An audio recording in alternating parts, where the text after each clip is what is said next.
Hello प्यारे बच्चों, कैसे हो? उम्मीद करते हैं आप सब सही होंगे। चलिए अब आगे इसको अपन नेक्स्ट टॉपिक की तरफ चलते हैं। आज हम जो टॉपिक ले रहे हैं वो टॉपिक जिसका नाम है the tense.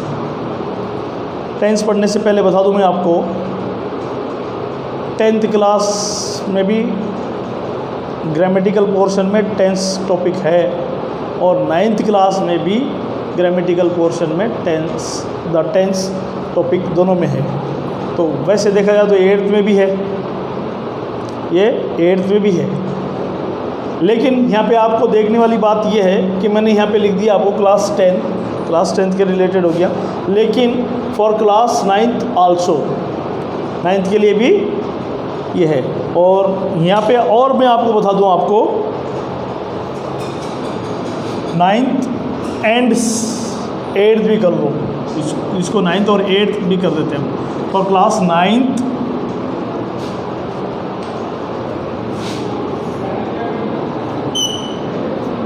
And 8th also, 9th और 8th इन के लिए भी ये सेम टॉपिक है। अब यहाँ देखने वाली बात ये है कि क्लास 10th के अंदर ये टॉपिक 4 नंबर का है और एग्जामिनेशन स्कीम आ जाएगी, मार्क्स स्कीम आ जाएगा, उसमें लगभग 4 से ज़्यादा 5 या 6 नंबर का रख सकता है, लेकिन जनरली 4 नंबर का ही आता है 10th में भी। और 9th में ये 5 से 6 नंबर का हो सकता है, हाफ ईयरली में 4 या 5 नंबर का, फिर ईयरली में 5 या 6 नंबर का होता है। 8th के अंदर भी इससे रिलेटेड 4 क्वेश्चन पूछे जाते हैं। तो ये मान के चलिए कि आपसे इसमें आपको मार्क्स तो बाद में देखिए, आप सबसे पहले ये मान लीजिए आपको मिनिमम 4 क्वेश्चंस तो टेंस के पूछे ही जाते हैं। अब इसमें पहले टेंस इसको पढ़ेंगे हम, इससे पहले इसके बारे में जान लेंगे। जैसे जो भी टॉपिक हम पढ़ेंगे उस टॉपिक के बारे में पढ़ने से पहले उस टॉपिक को ही समझो पहले आप। जैसे the tense means we all know that tense means काल। टेंस कहते हैं हम लोग कहेंगे काल। अब इसको और थोड़ा समझो टेंस। अब ये टेंस जो है, टेंस का सबसे पहले इसको छोटे डेफिनेशन के रूप में पढ़ेंगे इंट्रोडक्शन में टेंस, ये जो वर्ड टेंस जो आया है अपने पास, ये originated from Latin. It is originated from Latin भाषा का शब्द है। इसको एडॉप्ट किया गया है, अंग्रेजी के अंदर इसको एडॉप्ट किया गया है, इसको अंग्रेजी में अपना लिया गया है। लैटिन भाषा से लिया गया शब्द टेंस है। अगर हम टेंस देखेंगे तो इंग्लिश डिक्शनरी के अंदर जब हम टेंस की बात करेंगे, ये टेंस शब्द बना है टेंशन से। टेंस शब्द बना है टेंशन तो आप सभी जानते हो, टेंशन हो गया गेट डिस्टर्ब। टेंशन का मतलब व्यवधिक के परेशान हो जाना, डिस्टर्बेंस से बना हुआ शब्द टेंस है ये। इंग्लिश के अंदर तो ये है। लेकिन जब when we are talking about Latin word, Latin भाषा के बारे में जब बात करेंगे हम, तो इसमें टेंस का मतलब होता है काल। मैंने बेटा सबसे पहले इसको सिंपली हिंदी में लिखा है, आपको इंग्लिश में अभी आपको एक्सप्लेन करने से पहले इजीली आपको आया इसलिए बताया। तो इसमें टेंस इसका मतलब होता है काल। अब आगे देखिए काल का मतलब क्या है। अब यहाँ पे बात करेंगे लैटिन भाषा के अंदर। लैटिन भाषा के अंदर जो टेंस लिया गया है, इसका लैटिन लैंग्वेज के अंदर इसका इक्विवेलेंट मीनिंग है टाइम। लैटिन वर्ड के अंदर, लैटिन भाषा के अंदर इस शब्द का इक्विवेलेंट मीनिंग, समानार्थी शब्द जो है इसका मतलब है टाइम। जैसे हम कहते हैं ना, what is the time now, अब टाइम क्या हुआ। इंग्लिश के अंदर हम यूज कर रहे हैं word time, but in Latin language tense means time. Latin भाषा के अंदर इसका अर्थ क्या हो जाएगा, टाइम, समय। लेकिन हम यहाँ पर पर्टिकुलरली समय के लिए इंग्लिश के अंदर टाइम का ही यूज़ करते हैं। तो जब ये एडॉप्टेड वर्ड हो गया लैटिन भाषा का, तो हम इसको इंग्लिश में एडॉप्ट कर लिया। एडॉप्ट करने के बाद इसको टाइम, एग्जैक्ट टाइम नहीं कहते हुए क्या हो जाएगा, time of action. Time of action tense का मतलब हम कहते हैं काल, काल का अर्थ भी सरल में देखा जाए तो समय। हम इस टॉपिक को समझ नहीं पाएंगे, तो इसको हम ये जो लैटिन एडोप्टेड वर्ड होने के नाते इसको लैटिन भाषा के अंदर इसका सब टाइम हो जाएगा, लेकिन इसको इक्विवेलेंट इंग्लिश मीनिंग क्या आ जाएगा, टाइम ऑफ एक्शन। इससे हम क्लियरली समझ सकते हैं time of action. Action, action का मतलब कार्य, कार्य करने का समय। किस समय कौन सा कार्य होता है इसका पता हमें टेंस से चलता है। टेंस का मतलब आ गया काल, काल का मतलब आ गया तो हम टाइम से नहीं ले जाएगा। तो यहाँ पे क्या आ जाएगा, लैटिन भाषा के अंदर इसका इक्विवेलेंट हमने जिसे हम टेंस मतलब काल कहते हैं, काल इसकी होकर के इसे क्या हो जाएगा, time of action. Time of action, time of action हो जाएगा ये। अब आपको इसके सिंपली छोटी सी डेफिनेशन याद रखो। Tense, what is the tense. अब इसके अंदर आ जाएगा time of action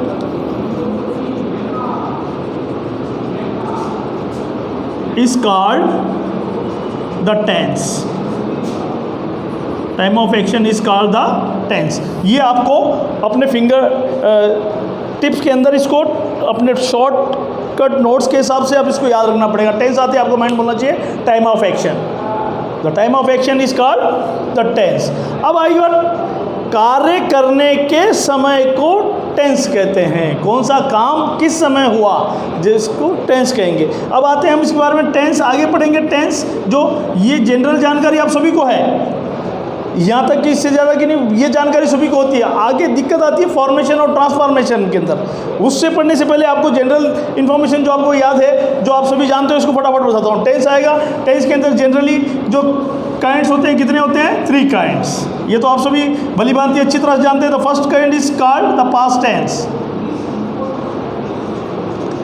the first kind is called the past tense. Then second one is the present tense. Then third one is the future tense. The future tense. These 3 tenses are shown on the blackboard are based on the sequence of its event or sequence of time. जैसे sequence of time, समय के क्रम अनुसार हम बात करते हैं, सबसे पहले बीता हुआ आता है, उसके बाद अभी जो आज चल रहा है वो, फिर आज आने वाला। एक व्यक्ति ने जन्म लिया तो जब वो जन्म लिया वो टाइम हो गया बीता हुआ समय। अभी जो आपके सामने व्यक्ति खड़े होकर बात कर रहा है वो अभी जी रहा है, वो हो जाएगा। आने वाले जीवन का जो हो जाएगा वो फ्यूचर, नेक्स्ट इसमें आने वाला। तो सीक्वेंस ऑफ इवेंट और सीक्वेंस ऑफ टाइम और सीक्वेंस ऑफ सिचुएशन, इसके अनुसार टेंस जो है generally the first kind is called the past tense. Generally first kind past tense ही होता है। सेकेंड काइंड जो होता है the present tense and the third kind is called the future tense. These are the common kinds of the tenses. But for our convenience in learning process for our convenience we first study present tense. It is for our convenience.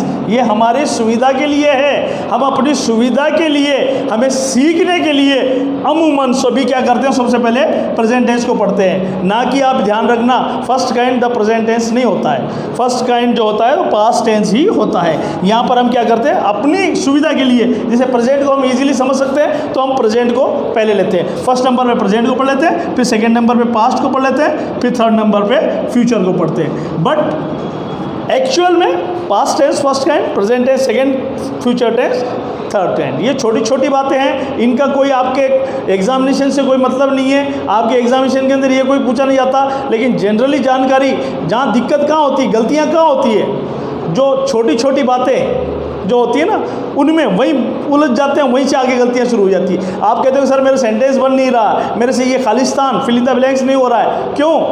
उससे पहले की जो छोटी छोटी, हो सकता है ये काम की नहीं हो, लेकिन कोई क्वेश्चन के अंदर आ जाए तब दिक्कत आ जाती है। हम जब समझते हैं तो इसको अच्छी तरह से समझ सकते हैं, तो इसलिए हम प्रेजेंट टेंस पढ़ते हैं। अब यहाँ पे हो गया। अब आई बात सबसे पहले the tense. Tense means time of action. The time of action is called the tense. You should have to remember one thing in your mind, that first of all it's easy definition. Any topic when you are reading, first thing is to memorize or keep in your mind its easy definition. What is it say? It say time of action is called the tense. इसके बाद the kinds of tenses.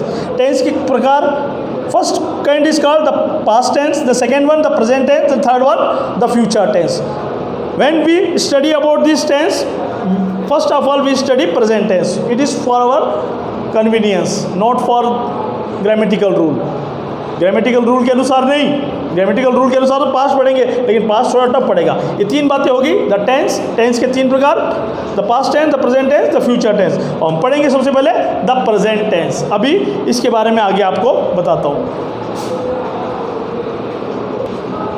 हाँ बच्चों, next अब आगे बात first kind. First kind में क्या है? The past tense. सॉरी, हम अपने सुविधा के लिए द प्रेजेंट टेंस पढ़ेंगे। अब मान लिया कि present tense, first kind past tense हो गया, अब द प्रेजेंट टेंस। अब प्रेजेंट टेंस हो, चाहे पास्ट टेंस हो, चाहे फ्यूचर टेंस हो, अब आगे देख लो। तो इसके जो काइंड्स होते हैं, इसके भी सब काइंड्स होते हैं। इससे पहले मैं बता दूं present tense. What is present tense?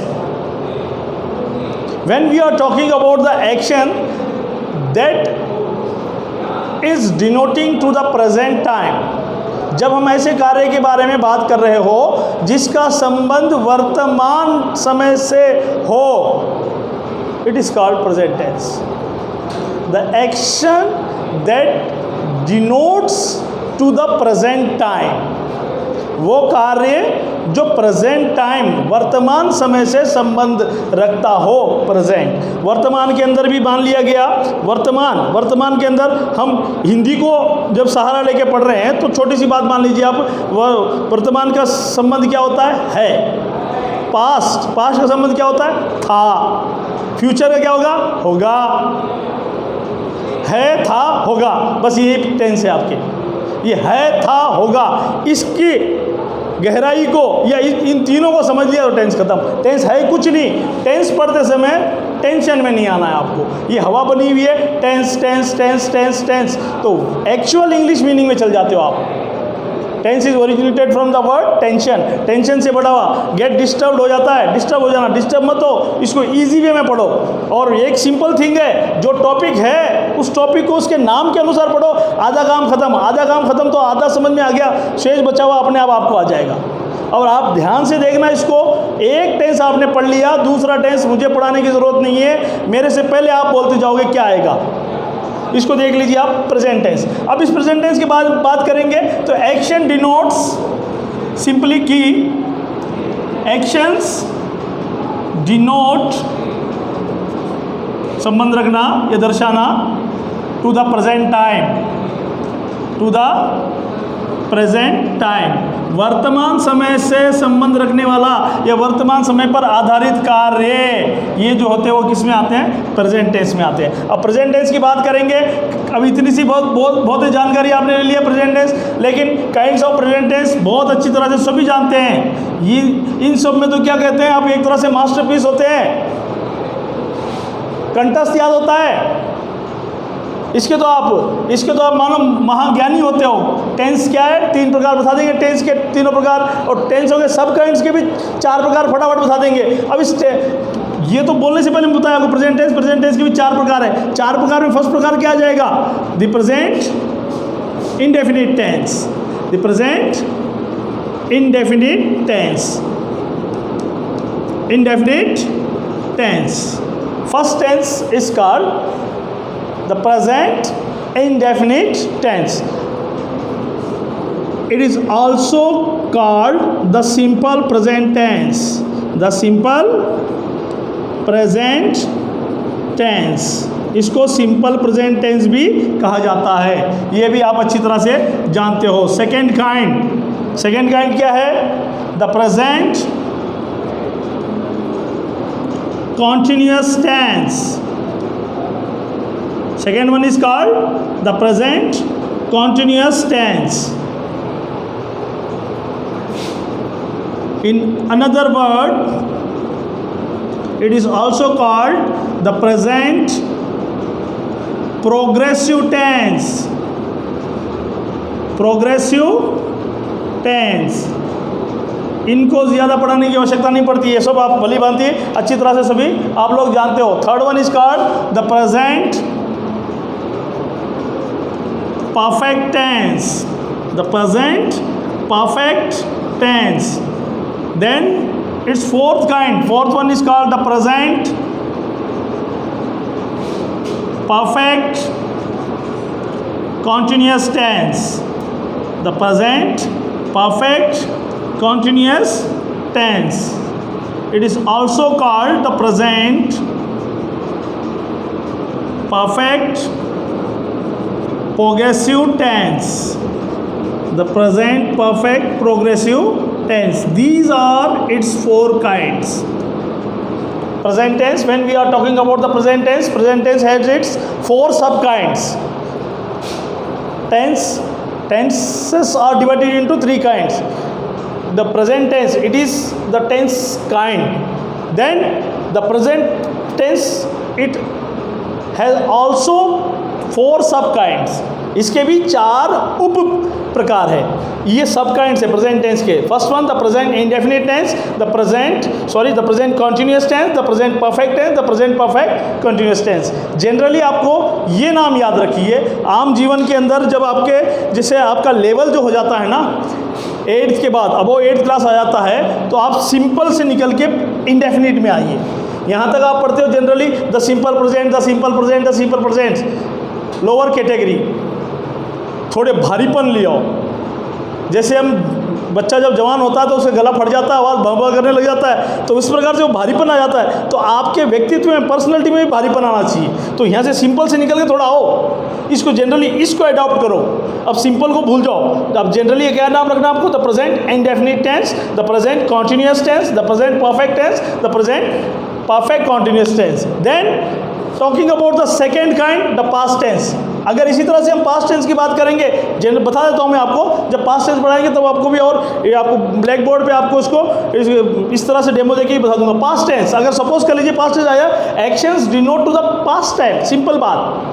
Present tense, actions denote to the present time.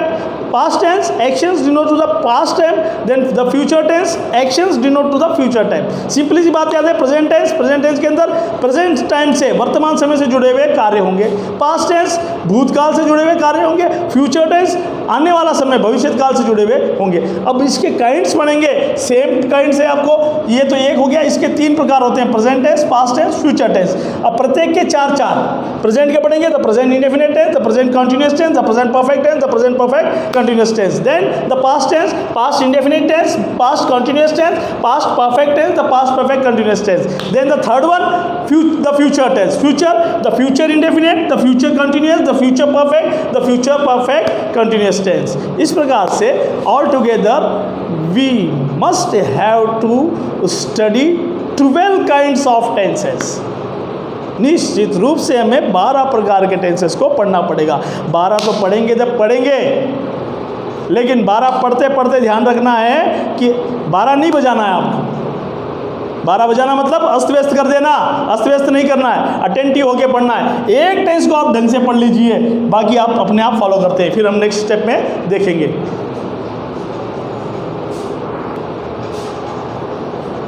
हम बच्चों आगे चलते हैं. अभी देख लिया था हमने, जनरली सिर्फ पता लगाया था इनके काइंड्स के बारे में. तो पहला हम पढ़ना है, अभी बाकी है the present indefinite tense. The present indefinite tense, present indefinite tense पढ़ेंगे. तो अब इसको जैसे बताया गया कि इसको प्रेजेंट इंडेफिनिट टेंस को द सिंपल प्रेजेंट टेंस भी कहते हैं. जैसे ब्रैकेट में यहाँ पे अगर इसकी एक और नाम क्या हो जाएगा?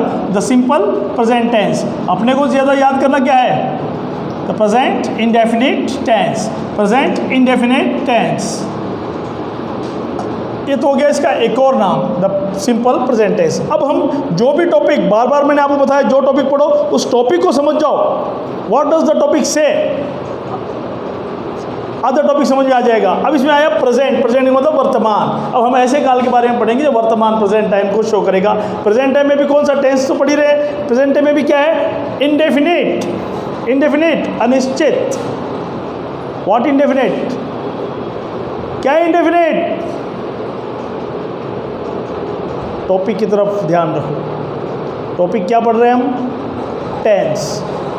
टेंस का मतलब टाइम ऑफ एक्शन, कार्य करने का समय. तो यहाँ पे इंडेफिनिट है. इंडेफिनिट क्या है? The time of action is indefinite. कार्य करने का समय अनिश्चित होगा. तो इसमें ऐसे मालूम पड़ गया, द प्रेजेंट इंडेफिनिट टेंस अनिश्चित वर्तमान काल। अब वर्तमान काल तो अनिश्चित है, अनिश्चित वर्तमान काल क्या कि उसमें वर्तमान काल में जो कार्य होता है वह कार्य अनिश्चित होगा। आगे इसको दूसरा नाम the simple present tense. Present tense है वर्तमान काल, लेकिन कैसा? सिंपल, साधारण वर्तमान काल, हल्के फुल्के साधारण समय वर्तमान काल। अब टॉपिक से ही समझ में आ गया आपको, द प्रेजेंट इंडेफिनिट टेंस और द सिंपल प्रेजेंट टेंस, अनिश्चित वर्तमान काल या साधारण ऐसा वर्तमान काल। अब इसमें पढ़ने से पहले मैंने आपको बताया एक टेंस आपको टफ लगेगा, और देखा जाए तो 12 प्रकार के जो टेंस पढ़ेंगे हम, उन 12 प्रकार के टेंसेस के अंदर सबसे tough, one of the toughest kinds among the 12 kinds, 12 प्रकारों में से सबसे कठिनतम टेंस का जो फर्स्ट काइंड है वो द प्रेजेंट इंडेफिनिट टेंस है। जितनी गलतियां होनी है इसी में ज़्यादा होगी। ये सीख लिया सब कुछ अपने आप से आ जाएगा, और बाकी तो छोड़ो, आपने टेंस में आप तक टेंशन लिए होंगे, लेकिन मेरे इस आपको जो देख रहे हो, समझ रहे हो, मेरी क्लास के अंदर आप समझने की कोशिश कर रहे हो, एक टेंस आप मेरे अनुसार पढ़ लीजिए, बाकी टेंस मुझे पढ़ाने की ज़रूरत नहीं पड़ेगी, मैं सामने रहूँगा आपको, आगे से आगे आपका माइंड बोलता जाएगा सर आगे ये आएगा। तो हम जिसे इसको पढ़ेंगे तो फर्स्ट आपको क्या करना है? इंडिकेशन। इंडिकेशन का मतलब संकेत। प्रेजेंट इंडेफिनिट टेंस क्या इंडिकेट करता है? The present indefinite tense indicate क्या करेगा? टाइम ऑफ एक्शन को इंडिकेट करेगा। लेकिन टाइम ऑफ एक्शन कैसे होगा? Simple actions. Present indefinite tense के अंदर ऐसे कार्य होंगे जो सिंपल एक्शंस होंगे, बिल्कुल साधारण गतिविधियों वाले होंगे। दूसरा, action showing habitual action. Actions कार्य शोइंग दर्शाते हैं, हैबिचुअल एक्शंस आदतन कार्य को दर्शाने वाले कार्य। यहाँ पे दो एक्शन आगे, कंफ्यूज मत हो ना, ये नाउन के लिए आया है, एक ये वर्ब के लिए आया, एक नाउन के लिए। एक्शंस शोइंग हैबिचुअल एक्शंस, यहाँ पे एक्शन जो वर्ब है वहाँ पे नाउन आ रहा है। हैबिचुअल एक्शंस ऐसे कार्य जो आदतन कार्य हो, अपने आदतन कार्य को दर्शाता है। पहले इंडिकेशन के लिए आया सिंपल एक्शंस, साधारण कार्य। साधारण कार्य क्या है? मैं विद्यालय जाता हूँ, I go to school, simple action. Habitual action, my father gets up early in the morning, मेरे पिताजी सुबह जल्दी उठ जाते हैं, ये क्या है? हैबिट है उनकी, हैबिचुअल एक्शन। हैबिचुअल एक्शन को डिनोट करता, दर्शाता है। देन यूनिवर्सल ट्रूथ, सार्वभौमिक सत्य, the truth that can not be challenged, ऐसा सत्य जिसे चैलेंज नहीं किया जा सकता, जिसे झुटलाया नहीं जा सकता है। The sun rises in the east, सूर्य पूर्व दिशा में उगता है तो उगता ही है, आज भी उगा था, कल भी उगेगा, आने वाले टाइम पे भी उगेगा, और उसका जो राइजिंग का जो होगा वो क्या? 100% ईस्ट में ही होगा, पूर्व दिशा में। तो यूनिवर्सल ट्रूथ। कोटेशन, कहावतें, प्रोवर्ब्स, लोकोक्तियाँ, ये सारी जो है प्रेजेंट इंडेफिनिट टेंस में आती है। प्रेजेंट इंडेफिनिट टेंस इंडिकेट करता है सिंपल एक्शंस को, action showing habitual actions, universal truth, quotation, proverbs etcetera. Then moving to the second point, recognition, पहचान। रिकॉग्निशन, पहचान। जब तक आपको पहचान नहीं होगी आप कोई काम नहीं कर सकेंगे। सपोज सिंपल सी उदाहरण है जो बार बार बताते रहता हूँ आपको, जैसे मान लीजिए आपके मम्मी पापा ने कह दिया कि जाओ रेलवे स्टेशन पे जाओ या बस स्टैंड पे जाओ, अंकल जी आ रहे हैं, समझ लो सपोज ये अंकल जी आ रहे हैं, लेके आओ। अगर उस अंकल जी को आपने आज तक नहीं देखा तो क्या आप उनको रिसीव कर सकेंगे वहाँ पर रेलवे स्टेशन से, बस स्टैंड से? नहीं। या तो नेम प्लेट लेके खड़े हो जाओ कि अंकल जी आ जाओ, जैसे एयरपोर्ट के अंदर देखने को मिलता है, नाम लेके ड्राइवर वगैरह खड़े रहते हैं कि अपने आप आगे कर लो। या फिर आप उनको जानते हो तो लेके आ सकते हैं। अगर सपोज कर लो आप ऐसे शख्स है जो आप अच्छी तरह से भली भांति जानते हैं, आपका खुद का रियल ब्रदर, बड़ा भाई जो कहीं से बाहर से आ रहा, मम्मी पापा ने कहा जा भैया आ रहा, जाके लेके आओ, तो आराम से चाहे बस से आओ चाहे ट्रेन से आओ, 2 मिनट के अंदर भैया आप उनको घर रिसीव करके लिए आएंगे। क्यों? आप उनको जानते हो। पहले वाला अंकल जी को आप जानते नहीं थे, दिक्कत हुई थी। तो इसी तरह से टॉपिक में भी क्या है? फर्स्ट इंडिकेशन क्या इंडिकेट करेगा? ये एक्शंस हो गए। Second one recognition. अब प्रेजेंट इंडेफिनिट टेंस के अंदर रिकॉग्निशन, पहचान होना जरूरी है। अगर आपको पहचान नहीं है, if you don't recognise the tense, यदि टेंस को आप पहचान नहीं सकते हो तो आपकी गलतियां शुरू। सावधानी हटी, दुर्घटना घटी।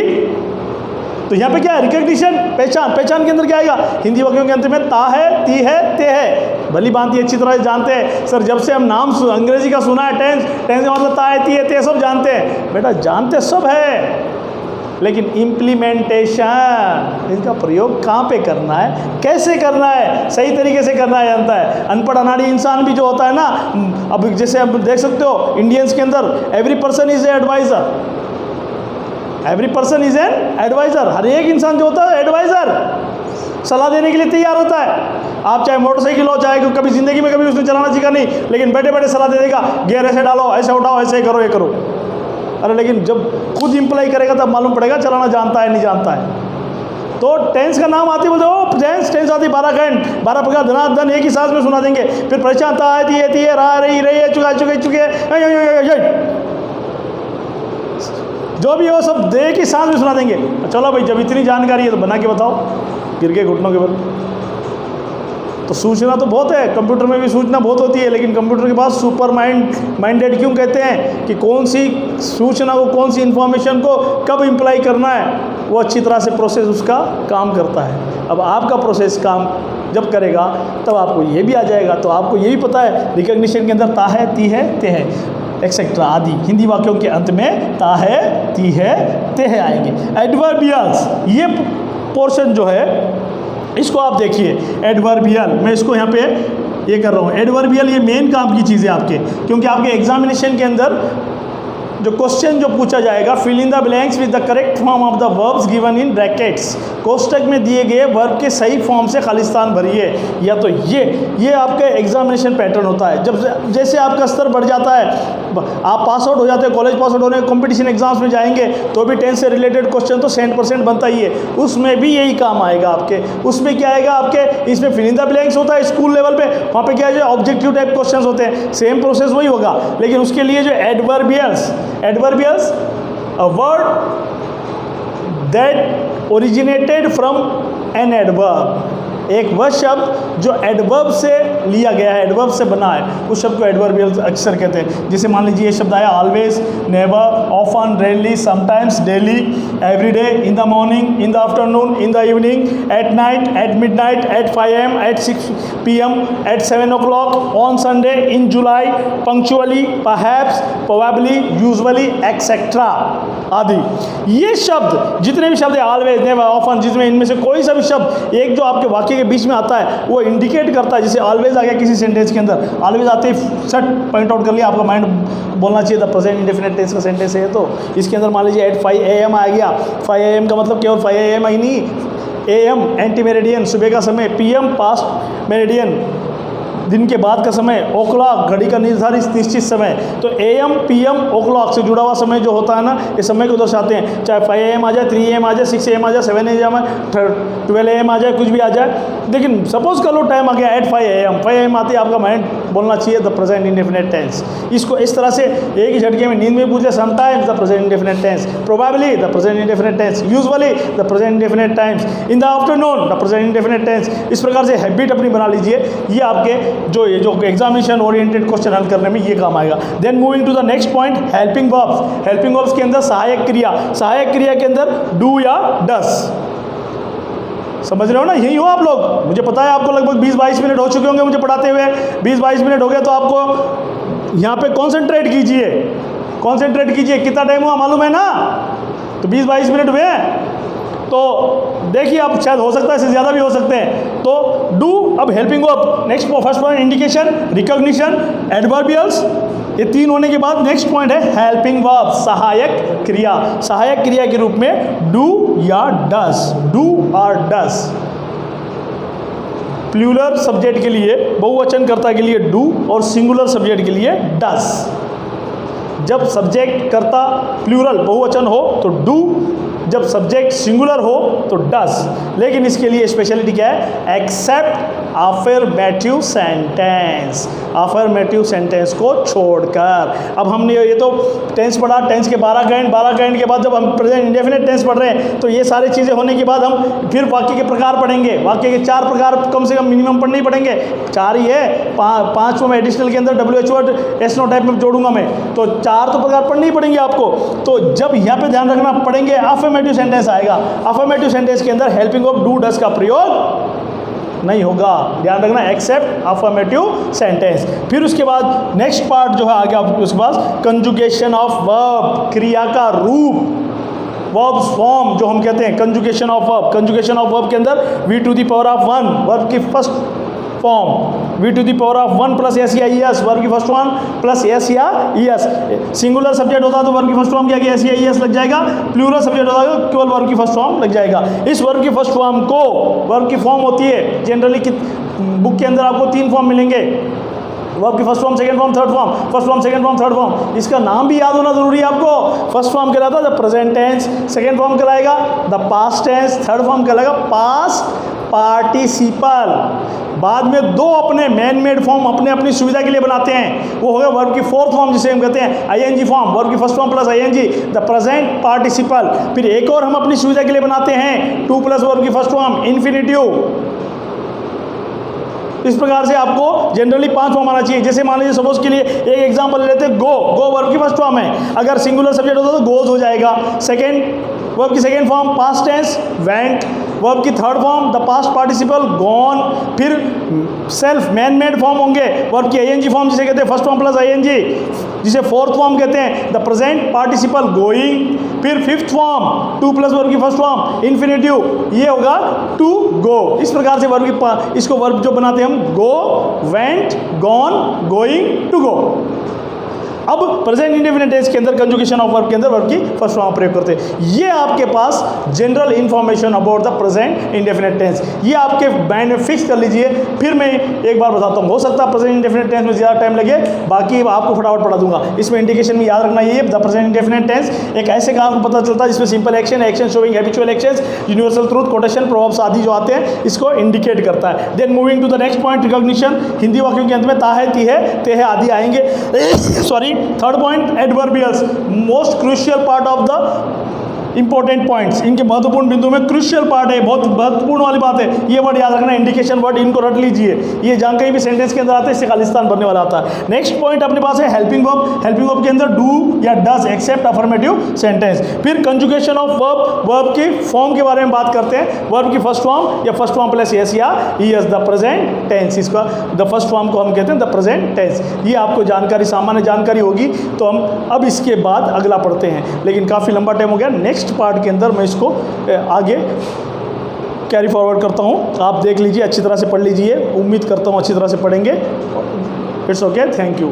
और ये जो आपको होमवर्क के लिए तो उतारेंगे। साथ में आपको फिर बता रहा हूँ मैं आपको, अगर कोई जैसे ऐप के अंदर आपको नोट्स बनाने में दिक्कत आती है तो आप सीधे अपने यूट्यूब चैनल पे जाकर सर्च भी कर सकते हैं। तो सबसे पहले बात ध्यान रख लीजिए, हमारे इस वीडियो को यूट्यूब पर जाकर लाइक और सब्सक्राइब करना ना भूलें प्लीज़, क्योंकि आप लाइक और सब्सक्राइब करेंगे तभी आपके पास उसका इंडिकेशन आएगा। बेल आइकन भी दबा दीजिए। आपके जो अभी मैंने जो बनाना शुरू कर दिया तो निरंतर रूप से जारी रखूँगा, आपको 0 to हाई लेवल तक, एंड तक, चाहे आपके 10th क्लास के ले लीजिए, 12th का ले लीजिए, रीड के ले लीजिए, बड़े से बड़े कंपटीशन के ले लीजिए, उसके मैं हो सकता है डालते रहूँगा, आपके हर फील्ड में काम आती रहेगी। तो प्लीज़ ध्यान रखिए और अपने मिलने वालों को भी आप कहिए कि इस वीडियो को देखिए और लाइक और सब्सक्राइब कीजिए। बेल आइकन फटाफट दबा दीजिए आप लोग। और देख सकते हो आप Marwar and Marudhar education group का जो चैनल बनना है यूट्यूब का, इस पर भी आप उसको देख लीजिए, है नहीं तो अपने मेरा यूट्यूब चैनल 92 जाफ़र हुसैन, इस पर भी जाकर आप देख सकते हैं। और स्टडी आपकी बेटा बढ़िया होगी अपने ऐप से ही।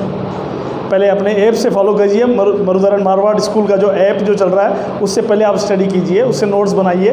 कहीं दिक्कत आती है तो फिर आपको उसके कर सकते हैं। ओके, इस टॉपिक को आप सीरियसली पढ़ना। Okay, thank you, that's all.